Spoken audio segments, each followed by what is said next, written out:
Parents of pupils at Kwadedangendlale Secondary School in Soweto want their children placed in temporary schools. They say the current infrastructure makes learning conditions inhumane. The parents and pupils demonstrated at the school earlier following weeks of no lessons. eNCA's Heidi Giokos was there. She joins me now to discuss this further. Heidi, can you tell me what the learners are saying? Yes, so I think the situation is quite dire, and the reason for this, Annalie, is because the school has been under construction since 2015. There was a decision taken to revamp the school. However, it seems as though the contractors realized that the school cannot be revamped and it actually needs to be demolished and built from scratch. However, the contractors are not getting through to the Department of Infrastructure or to the Department of Education in the province, and this is causing a huge problem for learners. Grade 8 to 11 learners have not been to school in about 3 weeks. There have been alternative solutions and classrooms for matrics, given that they are writing prelims and will soon write finals. So the SGB, together with parents and teachers at the school, said let's rather assist matrics because they are in desperate need. However, learners are saying that they are very disappointed and they feel as though their school should also be getting attention just like every other school. They are calling on the MEC of Education in the province to intervene as much as he can, especially because learning is being disrupted. We got a chance to speak to one grade 11, a matric pupil rather, and this is what he had to say to us. The learning environment at this time and moment is very horrible. It's very bad because in rainy seasons we have like rain coming in the classroom. You know, we have broken windows. We have broken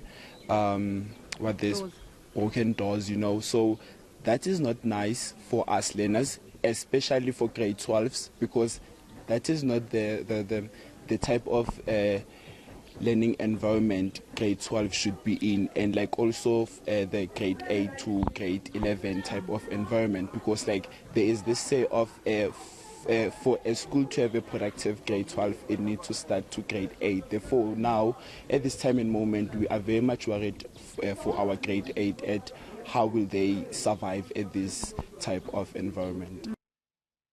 Heidi, parents and pupils demonstrating at the school this morning. What did the parents have to say about the situation? So parents are saying that they're worried because their children have been taken out of school and they're basically sitting at home.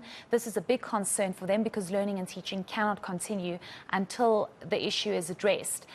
We do know that containers have been supplied to the school, but they've been taught in containers since about 2015. So parents are saying even those are dilapidated. Doors are missing, windows are broken.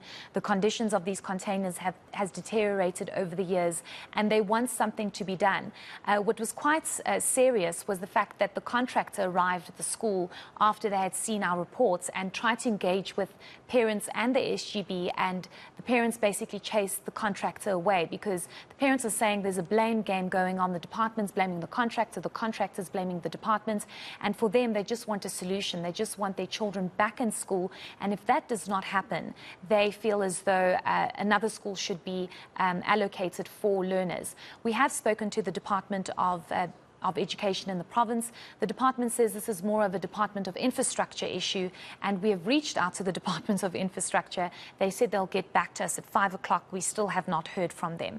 This is alarming, Annalie, because we've seen this at another school. In early May, we were in White City, where a very similar situation happened, where pupils were protesting, decided not to go to school because of the same issue. So the Department of Infrastructure in the province has a lot to answer to as to what is going on, why are schools in this condition, and the Department of Education sits back and says there's not much we can do. We rely on the Department of Infrastructure to provide us with the actual school in the building. We are ready to teach. We have our teachers, we have our learners, but they just don't have the classroom. So there's clearly miscommunication and misalignment. But I want us to listen to what some of the parents told us today. Our kids are now around the streets. They are roaming around and not getting education. They are now into drugs because of the situation. Because even if the rain rains, then our kids are lost on the streets. Secondly, teachers are afraid of the school as the school is falling apart. Our kids are not safe here because the infrastructure is not good. So having them here whilst the school is not finished, whilst the infrastructure is collapsing. It's not safe for their health. So teaching and learning is not taking any place now. We are so much frustrated in such a way that we decided that today we need to go to district and express our feelings about the school's condition are not conducive. Our children are at risk. On Tuesday last week, we've taken a decision that this school should be closed down because our children are not safe at all, and it's been too long. It's rather too long. Okay. What are you hoping Banyasa does? I beg your pardon? What are you hoping Banyasa does? Our hope is that our children should be moved away from this school to the next school or to the neighborhood school so that they can continue with their education. Heidi, misalignment is one thing, but these are two actual, real, provincial departments. And it just baffles the brain that the two departments can be so entirely misaligned that they can blame each other for a situation that is costing South African children their education, which is, I mean, it's in the Constitution. You can't just go, well, oh, oops, sorry, you know, it's the other department's fault, and that continues for weeks on end. What's the next step? What is going to happen here? So a memorandum has been handed over, which we see in almost every single protest or frustration from South Africans, to the district office in Parental, Soweto.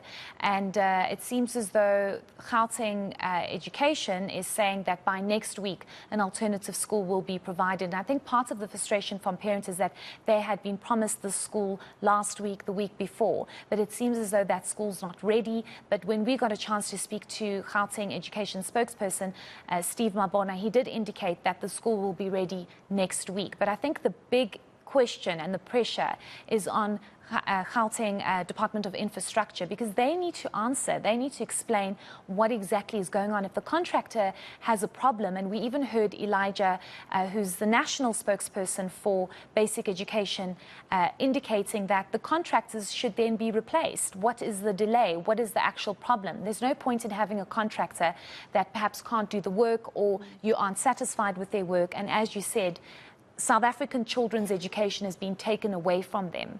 And that is a very big problem. Whether it's grade 1 or grade 8, nobody should be subjected to this, where they have to sit at home for weeks on end because the building is not conducive to be taught in. We actually have a bite on that. Let's just listen to that comment. We know that they've been terminating contracts of non-performing contractors who were given the job to build the school. So they need to take action and penalize them and not give them time to explain themselves. If you tender and you say you have the capacity, the experience and the resources to undertake a massive project such as building a school, then you must be able to do it. If you fail, the contract must be taken away and be given to somebody else. So that's what we expect to do, because we can no longer wait. I mean, here you can see that money is not the problem. The problem is just the management of the project and making sure that they start and they're completed on time. I mean, 2015 to 2022 is such a very long time, especially in a province that we know has the resources to resolve matters like this. As you can see, there are mobile classrooms there, which means there was some funding that was made available to provide for some shelter for learning and teaching to take place. But this matter of school infrastructure is a very important one. In fact, even this morning at 7 a.m., Minister Motshekga convened a meeting looking into all sorts of issues that are taking place with infrastructure. So even on this one, she has requested officials to get the facts so that we can see how we assist in resolving this matter, because it's unaffordable that while we are still in a recovery mode from the devastating impact of COVID-19, we then have to come back to a situation like this one where learners are not even able to go into a classroom because the environment is not conducive. So we really need to work together on this one, ensure that we fix all the challenges that we are facing, get back the learners into class so that we can be assessed as a sector based on learning outcomes, not on whether we can build schools or not. Heidi, last question for you. This alternate school that's being provided as a solution, which has been promised and wasn't ready, and hopefully now within a week will be ready. There aren't many empty schools just standing around in Gauteng. So will learners be phased into an existing school with other pupils so that they can learn alongside them, or what's the setup going to be? It seems as though this school is going to be specifically for these learners. So it might just be a school that has been revamped. I don't know the exact details around this particular school, or it might just be a school that has additional capacity where grade 8 to 11 learners from Kwadedangendlale Secondary School will be able to be accommodated. But that still isn't a tangible solution, because people within Zola and Soweto are in that area, and that's why they attend that specific school. This school is in Tladi, which is not very close. It's not far either, but it's still going to perhaps be an inconvenience to these learners having to travel, having to get themselves to school. So, I mean, hearing the National Department of Basic Education speaking about the issue of working together. Yes, of course, departments need to work together, but that's not happening. And that's what we're seeing in a number of schools, not only in Soweto, but across the country, where the schools are basically falling apart. Things are falling apart, and learners have to sit in that. And then we wonder why sometimes learners aren't as high performing as they should be, because their environment is not conducive. So we do hope there's a solution that comes out of this. We will keep tabs on the Department of Education as well as the Department of Infrastructure, because this surely should not continue. Absolutely. We'd like very much to speak to the Department of Infrastructure to get their side of the story and to see why that cooperation is not happening as it should at the moment. Thank you very much. eNCA's Heidi Giokos bringing us that story. Still to come on